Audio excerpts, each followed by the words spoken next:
ಶ್ರೀಕೃಷ್ಣಾಯ ನಮಃ. ವಸುದೇವಸುತಂ ದೇವಂ ಕಂಸಚಾಣೂರಮರ್ದನಂ ದೇವಕೀ ಪರಮಾನಂದಂ ಕೃಷ್ಣಂ ವಂದೇ ಜಗದ್ಗುರುಂ.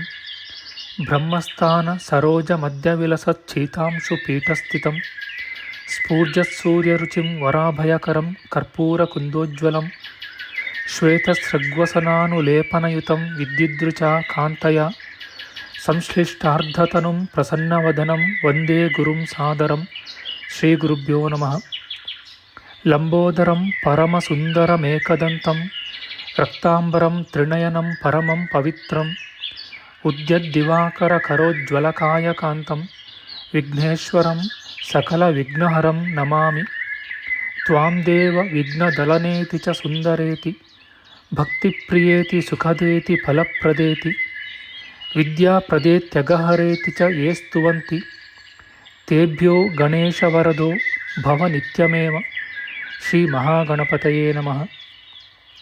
ಯಾ ಕುಂದೇಂದು ತುಷಾರಹಾರಧವಳ ಯಾ ಶುಭ್ರವಸ್ತ್ರಾವೃತ ಯಾ ವೀಣಾ ವರದಂಡಮಂಡಿತಕರ ಯಾ ಶ್ವೇತಪದ್ಮಾಸನ ಯಾ ಬ್ರಹ್ಮಾಚ್ಯುತ ಶಂಕರ ಪ್ರಭೃತಿಭಿಃ ದೇವೈಃ ಸದಾ ವಂದಿತಾ ಸಾ ಮಾಂ ಪಾತು ಸರಸ್ವತೀ ಭಗವತಿ ನಿಶ್ಶೇಷಜಾಡ್ಯಾಪಃ.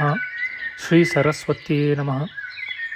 ವೇದಾರ್ಥತತ್ವವಿಶದೀಕರಣೇನ ಪುಂಸಾಂ ಉಚ್ಚೈರ್ಗತಿಂ ಜಗತಿ ಯೋ ದಯಾಯ ವಿಧಾತುಂ ರಮ್ಯಾಂ ಪುರಾಣಪದವೀಂ ಪ್ರಣಿನಾಯ ತಸ್ಮೈ ಲೋಕೇಶವೈಭವಪುಷೇ ಋಷಯೇ ನಮಸ್ತಾತ್. ತಸ್ಮೈ ವ್ಯಾಸಾಯ ಮುನಯೇ ಸರ್ವಜ್ಞಾಯ ಮಹರ್ಷಯೇ ಪರಾಶರ್ಯಾಯ ಶಾಂತಾಯ ನಮೋ ನಾರಾಯಣಾತ್ಮನೆ. ಶ್ರೀ ವ್ಯಾಸಾಯ ನಮಃ. ನಾರಾಯಣಂ ನಮಸ್ಕೃತ್ಯ ನರಂ ಚೈವ ನರೋತ್ತಮಂ ದೇವೀಂ ಸರಸ್ವತೀಂ ವ್ಯಾಸಂ ತತೋ ಜಯಮುದೀರಯೇತ್. ಕನಕರುಚಿದುಕೂಲಃ ಕುಂಡಲೋಲ್ಲಾಸಿಗಲ್ಲಃ ಶಮಿತಭುವನಭಾರಃ ಕೋಪಿ ಲೀಲಾವತಾರಃ ತ್ರಿಭುವನಸುಖಕಾರಿ ಶೇಷಶಾಯೀ ಮುಕುಂದೋ ಪರಿಕಲಿತರಮಾಂಗೋ ಮಂಗಲಂ ನಸ್ತನೋತು.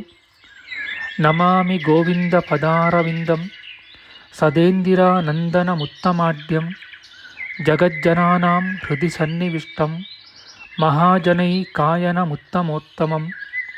ನಮಸ್ತೆ ಚಕ್ರಹಸ್ತಾಯ ಶಾರ್ङ्ಗಹಸ್ತಾಯ ತೇ ನಮಃ. ನಂದಹಸ್ತಾಯ ತೇ ವಿಷ್ಣೋ ಶಂಖಹಸ್ತಾಯ ತೇ ನಮಃ. ಓಂ ನಮೋ ವಾಸುದೇವಾಯ ನಮಃ ಸಂಕರ್ಷಣಾಯ ಚ ಪ್ರದ್ಯುಮ್ನಾಯ ನಮಸ್ತುಭ್ಯಂ ಅನಿರುದ್ಧಾಯ ತೇ ನಮಃ. ಪಾತಾಲಾದುತ್ಪತಿಷ್ಣೋರ್ಮಕರವಸತಯೋ ಯಸ್ಯ ಪುಚ್ಛಾಭಿಘಾತಾ ಧೂರ್ಧ್ವಂ ಬ್ರಹ್ಮಾಂಡಖಂಡ ವ್ಯತಿಕರವಿಹಿತ ವ್ಯತ್ಯಯೇ ನಾಪತಂತಿ. ವಿಷ್ಣೋರ್ಮತ್ಸ್ಯಾವತಾರೇ ಸಕಲವಸುಮತಿ ಮಂಡಲಂ ವ್ಯಶ್ನುವಾನಃ ತಸ್ಯಾಸ್ಯೋದೀರಿತಾನಾಂ ಧ್ವನಿರಪಹರತಾದಶ್ರಿಯಂ ವ ಶ್ರುತೀನಾಂ. ಶ್ರೀ ಮತ್ಸ್ಯರೂಪಿ ಪರಮಾತ್ಮನೇ ನಮಃ. ಪ್ರಿಯ ಬಾಂಧವರೇ, ನಮ್ಮ ಈ ಶ್ರೀ ಲಾಲೀಕೃಷ್ಣ ಚಾನಲ್ಗೆ ಸ್ವಾಗತ. ಇಂದಿನ ವಿಡಿಯೋದಲ್ಲಿ ನಾವು ಶ್ರೀಮನ್ ಮತ್ಸ್ಯ ಮಹಾಪುರಾಣದ 283 ಹಾಗೂ 284 ಅಧ್ಯಾಯಗಳಾದ ಮಹಾದಾನಾನುಕೀರ್ತನ, ಸುವರ್ಣ ಲಾಂಗಲ ಅಂದರೆ ಚಿನ್ನದ ನೇಗಿಲು ದಾನ, ಸುವರ್ಣ ಭೂಮಂಡಲ ದಾನಗಳ ವಿಚಾರ ಮಾಡೋಣ. ಶ್ರೀಕೃಷ್ಣಾಯ ನಮಃ. ಮತ್ಸ್ಯರೂಪನಾದ ಭಗವಂತನು ಹೇಳುತ್ತಾನೆ, ಇನ್ನು ಮುಂದೆ ಪಂಚಲಾಂಗಲಕ ದಾನವೆಂಬ ಅಂದರೆ 5 ನೇಗಿಲುಗಳ ದಾನ ಎಂಬ ಮಹಾದಾನದ ವಿಧಿಯನ್ನು ಹೇಳುವೆನು. ಇದು ಘೋರ ಪಾತಕಗಳನ್ನು ಪರಿಹರಿಸುವ ಅತ್ಯಂತ ಶ್ರೇಷ್ಠವಾದ ದಾನವೆನಿಸುವುದು. ಯುಗಾದಿ, ಗ್ರಹಣ ಮೊದಲಾದ ಪುಣ್ಯ ದಿನಗಳಲ್ಲಿ ಆಸ್ತಿಕನಾದ ಮನುಷ್ಯನು 5 ನೇಗಿಲುಗಳೊಡನೆ ಭೂಮಿಯನ್ನು ದಾನ ಮಾಡಬೇಕು. ಯಜಮಾನನು ತನ್ನ ಶಕ್ತಿಗೆ ತಕ್ಕಂತೆ ಪಟ್ಟಣವನ್ನು, ಊರನ್ನು, ಸಸ್ಯ ಸಮೃದ್ಧವಾದ ಹಳ್ಳಿಯನ್ನು ದಾನ ಮಾಡಬಹುದು. ಅಥವಾ 100 ನಿವರ್ತನಗಳಷ್ಟು ಇಲ್ಲವೇ ಅದರ ಅರ್ಧದಷ್ಟು ಭೂಮಿಯನ್ನಾದರೂ ಕೊಡಬಹುದು. ಒಂದು ನಿವರ್ತನವೆಂದರೆ ಸುಮಾರು 25 ಗುಂಟೆ. ದಾನ ವಿಧಿಯನ್ನರಿತ ಯಜಮಾನನು ಗಟ್ಟಿಯಾದ ಮರದಿಂದ 5 ನೇಗಿಲುಗಳನ್ನು ಮಾಡಿಸಬೇಕು. ಅಲ್ಲದೆ ಸಕಲೋಪಕರಣ ಸಹಿತವಾದ ಬೇರೆ 5 ನೇಗಿಲುಗಳನ್ನು ಚಿನ್ನದಿಂದ ನಿರ್ಮಿಸಬೇಕು. ಒಂದೊಂದರ ತೂಕ 5ರಿಂದ 1,000 ಫಲಗಳವರೆಗೆ ಇರಬಹುದು. ಸಲಕ್ಷಣವಾಗಿಯೂ ದೃಢವಾಗಿಯೂ ಇರುವ 10 ಎತ್ತುಗಳನ್ನು ಯಜ್ಞಶಾಲೆಯಲ್ಲಿ ಗಂಧ ಪುಷ್ಪಾದಿಗಳಿಂದ ಅರ್ಚಿಸಬೇಕು. ಕೊಂಬಿಗೆ ಚಿನ್ನದ ಒಡವೆಗಳನ್ನು, ಬಾಲಕ್ಕೆ ಮುತ್ತಿನ ಹಾರಗಳನ್ನು, ಕಾಲಿಗೆ ಬೆಳ್ಳಿಯ ಅಂದಿಗೆಯನ್ನು, ಮುಖಕ್ಕೆ ತಿಲಕವನ್ನು ಇಟ್ಟು ರೇಷ್ಮೆಯ ವಸ್ತ್ರವನ್ನು ಧರಿಸಿ ಹೂಮಾಲೆಯನ್ನು ಹಾಕಿ ಗಂಧವನ್ನು ಧರಿಸಬೇಕು. ಆಚಾರ್ಯನು ಇಂದ್ರ, ಸೂರ್ಯ ಮತ್ತು ರುದ್ರರಿಗೋಸ್ಕರವಾಗಿ ಕ್ಷೀರ ಮಿಶ್ರವಾದ ಚರುವನ್ನು ಸಿದ್ಧಪಡಿಸಿ ಒಂದೇ ಕುಂಡದಲ್ಲಿ ಅವರಿಗೆ ಹೋಮ ಮಾಡಬೇಕು. ಬಳಿಕ ಮುತ್ತುಗದ ಸಮಿತ್ತುಗಳನ್ನು, ತುಪ್ಪವನ್ನು, ಕರಿಯ ಎಳ್ಳನ್ನು ಹೋಮ ಮಾಡಿ ತುಲಾಪುರುಷ ದಾನ ವಿಧಿಯಂತೆಯೇ ಲೋಕಪಾಲಕರನ್ನು ಆವಾಹಿಸಬೇಕು. ತರುವಾಯ ಮಂಗಳ ವಾದ್ಯಗಳು ಧ್ವನಿ ಮಾಡುತ್ತಿರಲು ಯಜಮಾನನು ಶುಭ್ರ ವಸ್ತ್ರವನ್ನು ಧರಿಸಿ ಬ್ರಾಹ್ಮಣ ದಂಪತಿಗಳನ್ನು ಕರೆದು ಚಿನ್ನದ ಸರಗಳು, ಉಂಗುರಗಳು, ರೇಷ್ಮೆಯ ವಸ್ತ್ರಗಳು, ಬಳೆಗಳು, ರತ್ನಗಳು ಇವುಗಳನ್ನು ಕೊಟ್ಟು ಸತ್ಕರಿಸಬೇಕು. ಸಪರಿಕರವಾದ ಹಾಸಿಗೆಯನ್ನು, ಚೆನ್ನಾಗಿ ಹಾಲು ಕೊಡುವ 1 ಹಸುವನ್ನು ದಾನ ಮಾಡಬೇಕು. 18 ಬಗೆಯ ಧಾನ್ಯಗಳನ್ನು ಚಿನ್ನದ ನೇಗಿಲಿನ ಸುತ್ತಲೂ ಇಡಬೇಕು. ಬಳಿಕ ಬೊಗಸೆಯಲ್ಲಿ ಹೂವನ್ನು ತುಂಬಿಕೊಂಡು ಪ್ರದಕ್ಷಿಣೆ ಮಾಡಿ ಈ ಮುಂದಿನ ಮಂತ್ರವನ್ನು ಹೇಳಿ ಎಲ್ಲವನ್ನೂ ದಾನ ಮಾಡಬೇಕು. ಸಕಲ ದೇವಗಣಗಳು, ಚರಾಚರ ಪ್ರಾಣಿಗಳು ಎತ್ತಿನ ದೇಹದಲ್ಲಿ ಇರುವವು. ಆದ ಕಾರಣ ಈಶ್ವರನಲ್ಲಿ ನನಗೆ ಭಕ್ತಿಯು ಸ್ಥಿರವಾಗಿರಲಿ. ಉಳಿದ ದಾನಗಳು ಭೂದಾನದ 16ರಲ್ಲಿ 1 ಪಾಲು ಫಲವನ್ನು ಕೂಡ ಕೊಡಲಾರವು. ಆದುದರಿಂದ ನನಗೆ ಧರ್ಮದಲ್ಲಿ ದೃಢವಾಗಿ ಭಕ್ತಿಯು ನೆಲೆಸಲಿ. 7 ಮೊಳದ ಕೋಲಿನಲ್ಲಿ ಉದ್ದವಾಗಿಯೂ ಅಗಲವಾಗಿಯೂ 30 ಸಾರಿ ಅಳೆದರೆ ಆಗುವ ವಿಸ್ತಾರದ ಪ್ರದೇಶಕ್ಕೆ ನಿವರ್ತನವೆಂದು, ಇದರ 3ರಲ್ಲಿ 1 ಪಾಲಿಗೆ ಗೋಚರ್ಮವೆಂದು ಬ್ರಹ್ಮನು ಹೇಳಿರುವನು. ಈ ಅಳತೆಯನ್ನನುಸರಿಸಿ 100 ನಿವರ್ತನಗಳ ಭೂಮಿಯನ್ನು ಈ ಹಿಂದೆ ಹೇಳಿದ ವಿಧಿಯಿಂದ ಯಾವನು ದಾನ ಮಾಡುತ್ತಾನೋ ಅವನ ಪಾಪಗಳೆಲ್ಲ ಬೇಗನೆ ಪರಿಹಾರವಾಗುತ್ತವೆ. ಅದರಲ್ಲಿ ಅರ್ಧವನ್ನಾಗಲಿ ಅಥವಾ ಗೋಚರ್ಮ ಪರಿಮಾಣದಷ್ಟನ್ನಾಗಲಿ ದಾನ ಮಾಡಬೇಕು. ಅದೂ ಆಗದಿದ್ದರೆ 1 ಮನೆಯ ನಿವೇಶನದಷ್ಟು ಭೂಮಿಯನ್ನಾದರೂ ಕೊಡಬೇಕು. ಅವನೂ ಸಹ ಪಾಪ ಮುಕ್ತನಾಗುವನು. ಈ ಲೋಕದಲ್ಲಿ ಭೂದಾನವನ್ನು ಯಾವನು ಮಾಡುತ್ತಾನೋ ಆ ಮನುಷ್ಯನು ಭೂಮಿಯ ಮೇಲೆ ನೇಗಿಲಿನ ಸಾಲುಗಳು ಎಷ್ಟಿರುವವೋ, ಹಸುವಿನ ಮೈಯಲ್ಲಿ ಕೂದಲುಗಳು ಎಷ್ಟು ಬೆಳೆದಿರುವವೋ ಅಷ್ಟು ಸಂಖ್ಯೆಯ ವರ್ಷಗಳ ಕಾಲ ಶಿವಲೋಕದಲ್ಲಿ ಸುಖವಾಗಿ ಬಾಳುವನು. ಎರಡು ಕಡೆಗಳಲ್ಲೂ ಚಾಮರಗಳನ್ನು ಬೀಸುತ್ತಿರಲು ಆತನು ಶ್ರೇಷ್ಠವಾದ ವಿಮಾನದಲ್ಲಿ ಕುಳಿತು ಗಂಧರ್ವರು, ಕಿನ್ನರರು, ಸುರರು, ಅಸುರರು, ಸಿದ್ಧರು ಇವರಿಂದ ಪೂಜೆಯನ್ನು ಕೈಗೊಳ್ಳುವನು. ತಂದೆ, ತಾತ ಮೊದಲಾದ ಬಂಧುಗಳೊಡಗೂಡಿ ಈಶ್ವರನ ಸಾನ್ನಿಧ್ಯವನ್ನು ಸೇರುವನು. ದೇವತೆಗಳ ನಾಯಕನೆನಿಸುವನು. ಯಜ್ಞ ಯಾಗಾದಿಗಳಿಂದ ಸಂಪಾದಿಸಿದ ಇಂದ್ರ ಪದವಿಯೂ ಸಹ ಸ್ಥಿರವಾಗಿರುವುದಿಲ್ಲ. ಪುಣ್ಯ ಫಲವನ್ನನುಭವಿಸಿದ ಮೇಲೆ ನಾಶವಾಗುತ್ತದೆ. ಗೋದಾನ, ಭೂದಾನ, ಹಲದಾನ, ವೃಷಭದಾನಗಳಿಂದ ಬರುವ ಫಲವಾದರೂ ಶಾಶ್ವತವಾದುದು. ಆದುದರಿಂದ ಭೂದಾನವನ್ನು ಮಾಡಬೇಕು. ಅದರಿಂದ ಪಾಪರಾಶಿಗಳೆಲ್ಲವೂ ಕ್ಷಯಿಸಿ ಹೋಗುತ್ತವೆ. ಸಕಲ ಸಂಪತ್ತುಗಳು ಪ್ರಾಪ್ತವಾಗುವವು. ಅಷ್ಟೇ ಅಲ್ಲ, ಮುಕ್ತಿಯೂ ಲಭಿಸುವುದು. ಇತಿ ಶ್ರೀಮಾತ್ಸ್ಯೆ ಮಹಾಪುರಾಣೆ ಮಹಾದಾನಾನುಕೀರ್ತನೆ ಪಂಚಲಾಂಗಲ ಪ್ರಧಾನ ವಿಧಿರ್ನಾಮ 83 ಶ್ರೀಕೃಷ್ಣಾರ್ಪಣಮಸ್ತು. ಅಥ 84 ಮತ್ಸ್ಯರೂಪನಾದ ಭಗವಂತನು ಹೇಳುತ್ತಾನೆ, ಇನ್ನು ಮುಂದೆ ಅತ್ಯಂತ ಪವಿತ್ರವಾದ ಭೂದಾನದ ವಿಧಿಯನ್ನು ಹೇಳುವೆನು. ಇದು ಮಾನವರ ಪಾಪಗಳನ್ನು ಕಳೆಯುವುದು, ಅಮಂಗಲವನ್ನು ದೂರ ಮಾಡುವುದು. ಜಂಬೂದ್ವೀಪವನ್ನು ಹೋಲುವ ಭೂಮಂಡಲವನ್ನು ಚಿನ್ನದಿಂದ ನಿರ್ಮಿಸಬೇಕು. ನಟ್ಟ ನಡುವೆ ಮೇರು ಪರ್ವತವೂ ಉಳಿದ ಕಡೆಗಳಲ್ಲಿ ಎಲ್ಲೆಯ ಪರ್ವತಗಳೂ ಇರುವವು.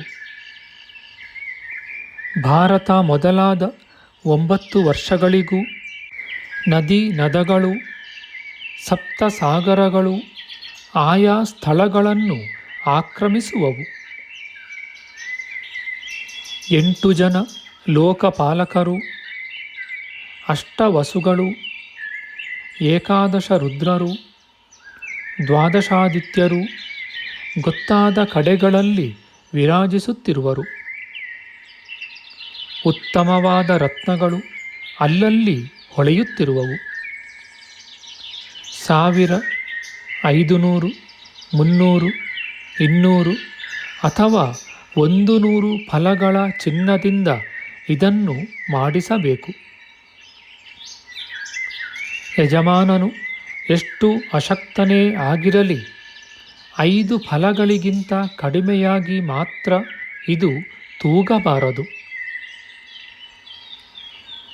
ಶಾಸ್ತ್ರಜ್ಞನಾದ ಯಜಮಾನನು ತುಲಾಪುರುಷ ದಾನದಲ್ಲಿ ಮಾಡಿದಂತೆಯೇ ದಿಕ್ಪಾಲಕರನ್ನು ಆವಾಹಿಸಿ, ಋತ್ವಿಕ್ಕುಗಳನ್ನು ವರಿಸಿ, ಮಂಟಪವನ್ನು ನಿರ್ಮಿಸಿ, ವಸ್ತ್ರಭೂಷಣಾದಿ ಸಾಮಗ್ರಿಗಳನ್ನು ಸಿದ್ಧಪಡಿಸಿಕೊಳ್ಳಬೇಕು. ವೇದಿಕೆಯ ಮೇಲೆ ಕೃಷ್ಣಾಜಿನವನ್ನು ಹಾಸಿ ಅದರ ಮೇಲೆ ಎಳ್ಳನ್ನು ಹರಡಬೇಕು. ಅಲ್ಲದೆ 18 ಬಗೆಯ ಧಾನ್ಯಗಳು, ಉಪ್ಪು ಮುಂತಾದ 6 ಬಗೆಯ ರಸದ್ರವ್ಯಗಳು, 8 ಪೂರ್ಣ ಕುಂಭಗಳು ಇವನ್ನು ಸುತ್ತಲೂ ಕ್ರಮವಾಗಿ ಇರಿಸಬೇಕು. ರೇಷ್ಮೆಯ ವಸ್ತ್ರದಿಂದ ಮೇಲ್ಗಟ್ಟನ್ನು ಕಟ್ಟಬೇಕು. ಬಗೆ ಬಗೆಯ ಹಣ್ಣುಗಳು, ಮನೋಹರವಾದ ವಸ್ತ್ರಗಳು, ಶ್ರೀಗಂಧದ ತುಂಡುಗಳು ಇವನ್ನೆಲ್ಲ ಯಥಾವಿಧಿಯಾಗಿ ಇಡಬೇಕು. ಈ ರೀತಿಯಾಗಿ ಸುವರ್ಣ ಭೂಮಂಡಲಕ್ಕೆ ಧಾನ್ಯಾದಿ ಸಾಮಗ್ರಿಗಳಿಂದ ಸಂಸ್ಕಾರವನ್ನು ನಡೆಸಬೇಕು. ಪುಣ್ಯಕಾಲವು ಬಂದ ಬಳಿಕ ಯಜಮಾನನು ಬಿಳಿಯ ಹೂಮಾಲೆಯನ್ನು, ಬಿಳಿಯ ವಸ್ತ್ರವನ್ನು ಧರಿಸಿ, ಬಿಳಿಯ ಬಣ್ಣದ ಒಡವೆಗಳನ್ನು ತೊಟ್ಟು, ಬೊಗಸೆಯಲ್ಲಿ ಹೂಗಳನ್ನು ತುಂಬಿಕೊಂಡು ಪ್ರದಕ್ಷಿಣ ಮಾಡಿ ಈ ಮಂತ್ರಗಳನ್ನು ಹೇಳಬೇಕು. ಎಲವು ಭೂದೇವಿ, ನಿನಗೆ ನಮಸ್ಕಾರ. ಸಕಲ ದೇವತೆಗಳಿಗೂ ನೀನೇ ನೆಲೆಯಾಗಿರುವೆ. ಎಲ್ಲ ಪ್ರಾಣಿಗಳನ್ನು ನೀನು ಧರಿಸಿರುವೆ. ಆದುದರಿಂದ ನನ್ನನ್ನು ಸಲಹು. ನೀನು ಚಿನ್ನ, ಬೆಳ್ಳಿ, ರತ್ನ ಮುಂತಾದ ಬಹು ಮನೋಹರವಾದ ಸಂಪತ್ತನ್ನು ಒಳಗೊಂಡಿರುವೆ. ಆದುದರಿಂದ ನಿನಗೆ ವಸುಂಧರೆ ಎಂಬ ಪ್ರಖ್ಯಾತಿಯು ಬಂದಿದೆ. ಭಯವನ್ನು ಸಂಪೂರ್ಣವಾಗಿ ತೊಲಗಿಸಿ ನಮ್ಮನ್ನು ರಕ್ಷಿಸು. ನಿನ್ನಲ್ಲಿರುವ ಪರ್ವತಗಳ ತುದಿಯನ್ನು ಮುಟ್ಟಲು ಬ್ರಹ್ಮನಿಗೂ ಸಾಧ್ಯವಾಗದು. ಆದ ಕಾರಣ ನೀನು ಅನಂತ ಎನಿಸಿಕೊಂಡಿರುವೆ. ಈ ಸಂಸಾರವೆಂಬ ಕೆಸರಿನಿಂದ ನಮ್ಮನ್ನು ಪಾರು ಮಾಡಿ ರಕ್ಷಿಸು. ದೇವಿ, ವಿಷ್ಣುವಿನ ಸಮೀಪದಲ್ಲಿ ಲಕ್ಷ್ಮಿಯೆಂದು, ಈಶ್ವರನ ಪಕ್ಕದಲ್ಲಿ ಪಾರ್ವತಿಯೆಂದು, ಬ್ರಹ್ಮನ ಪಾರ್ಶ್ವದಲ್ಲಿ ಗಾಯತ್ರಿಯೆಂದು ನೀನು ಪ್ರಸಿದ್ಧಳಾಗಿರುವೆ. ಚಂದ್ರನಲ್ಲಿ ಬೆಳದಿಂಗಳು, ಸೂರ್ಯನಲ್ಲಿ ಕಾಂತಿಯು, ಬೃಹಸ್ಪತಿಯಲ್ಲಿ ಬುದ್ಧಿಯು, ಮುನಿಗಳಲ್ಲಿ ಜ್ಞಾನವು ನೀನೇ ಆಗಿರುವೆ. ಎಲ್ಲವನ್ನು ವ್ಯಾಪಿಸಿಕೊಂಡಿರುವೆಯಾದ ಕಾರಣ ನಿನ್ನನ್ನು ವಿಶ್ವಂಭರೆ ಎಂದು ಕರೆಯುವರು. ಧೃತಿ, ಸ್ಥಿತಿ, ಕ್ಷಮೆ, ಕ್ಷೋಣಿ, ಪೃಥ್ವಿ, ವಸುಮತಿ, ರಸೆ ಎಂಬುವೆಲ್ಲ ನಿನ್ನ ರೂಪಭೇದಗಳು. ದೇವಿ, ಇವುಗಳ ಮೂಲಕ ನನ್ನನ್ನು ಈ ಸಂಸಾರ ಸಾಗರದಿಂದ ಕಾಪಾಡು. ಹೀಗೆಂದು ಹೇಳಿ ಆ ಭೂಮಂಡಲವನ್ನು ಬ್ರಾಹ್ಮಣರಿಗೆ ದಾನ ಮಾಡಬೇಕು. ಆ ಸುವರ್ಣ ಭೂಮಿಯಲ್ಲಿ ಅರ್ಧವನ್ನೋ ಕಾಲು ಪಾಲನ್ನೋ ಆಚಾರ್ಯನಿಗೆ ಕೊಡಬೇಕು. ಉಳಿದುದನ್ನು ಋತ್ವಿಕ್ಕುಗಳಿಗೆ ಒಪ್ಪಿಸಿ ನಮಸ್ಕರಿಸಬೇಕು. ಮನ್ವಾದಿ ಪುಣ್ಯಕಾಲಗಳೊದಗಿದಾಗ ಈ ವಿಧಾನದಿಂದ ಶುಭಕರವಾದ ಈ ಸುವರ್ಣ ಭೂಮಂಡಲ ದಾನವನ್ನು ಮಾಡುವ ಪುರುಷನು ವಿಷ್ಣುವಿನ ಸಾನ್ನಿಧ್ಯವನ್ನು ಸೇರುವನು. ಕಿರುಗಂಟೆಗಳ ಸಾಲಿನಿಂದ ಮನೋಹರವಾಗಿ ಧ್ವನಿ ಮಾಡುತ್ತಾ ಸೂರ್ಯನಂತೆ ಪ್ರಕಾಶಿಸುವ ವಿಮಾನದಲ್ಲಿ ಕುಳಿತು ನಾರಾಯಣನ ದಿವ್ಯ ನಗರವನ್ನೈದಿ 3 ಕಲ್ಪಗಳ ಕಾಲ ಅಲ್ಲಿ ವಾಸಿಸುವನು. 21 ತಲೆಯವರೆಗೆ ತನ್ನ ಪಿತೃಗಳನ್ನು, ಪುತ್ರ ಪೌತ್ರರನ್ನು ಸದ್ಗತಿಗೊಯ್ಯುವನು. ಈ ಮಹಾದಾನ ವರ್ಣನವನ್ನು ಯಾವನು ಪಾರಾಯಣ ಮಾಡುತ್ತಾನೋ ಅಥವಾ ಪ್ರಸಂಗವಶದಿಂದ ಕೇಳುತ್ತಾನೋ ಅವನು ಸಕಲ ಪಾಪಗಳಿಂದಲೂ ಬಿಡುಗಡೆ ಹೊಂದುವನು. ದಿವ್ಯ ದೇಹವನ್ನು ಧರಿಸಿ ಸುರ ಸುಂದರಿಯರಿಂದ ಪ್ರಾರ್ಥಿತನಾಗಿ ಸ್ವರ್ಗವನ್ನೈದುವನು. ಬಳಿಕ ಸಾವಿರಾರು ದೇವಗಣಗಳು ಓಲೈಸುತ್ತಿರುವ ಮಹಾದೇವನ ಸಾನ್ನಿಧ್ಯವನ್ನು ಸೇರುವನು. ಇತಿ ಶ್ರೀ ಮಾತ್ಸ್ಯೆ ಮಹಾಪುರಾಣೆ ಮಹಾದಾನಾನುಕೀರ್ತನೆ ಹೇಮ ಪೃಥಿವೀಧಾನ ಮಾಹಾತ್ಮ್ಯಂ ನಾಮ 84,200ತಮೋಧ್ಯಾಯ. ಶ್ರೀಕೃಷ್ಣಾರ್ಪಣಮಸ್ತು.